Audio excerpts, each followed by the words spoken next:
взе да става студено. Какво сложихте там? Дезинфекция. Помислих, че е дошла зимата. 7. 2,65. Зимни числа. Готово, докторе. Още няколко секунди. Вече заспивам. Предлагам да прескочим малко и да видим корен от 3,14. 1,772. Отлично. Дяволът иска да си направи пълто от кожата ми.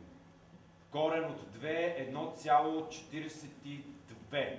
Елате ми с тези ножови копелица нещастни, ще ви ги заврат газовете скапани! Елате не! Дръжте го здраво или не, аз ще го държа. Викнете санитарите. Веднага. Вие го хванете двамата за ръцете, вие тук за краката. Някой да затегне ревъците, ще се измъкне.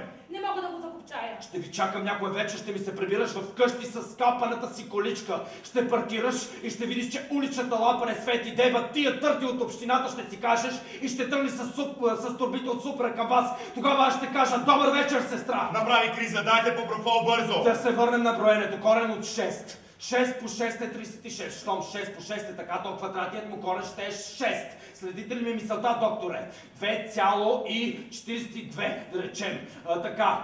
Кога мамка му ще донесете то по профол, ще ви избия, ако не вземете мерки. Ей ти, тлъстия, как се казваш? Всъщност не ме интересува как се казваш. Ще ти дойде на гости и ще си поиграем на Чичо доктор. Първият, който насочи скалпъл към топките ми, ще умре и децата му ще умрат. И ако има куче, и то ще умре. 2,23. Дори върза смятам по-добре от вас. Мах се, доктор, с този скалпъл от мен. Добре, нещо по-лесничко. Корен от 4 е 2, нали? Хайде, отвържете ме! Доктор, ето. Донесете и разепам шибани милиционерски курви! Ще щупи иглата в него, ако не го държите. Корен от 3! Готово. Леко отпуснете. Не му пречете да диша сега.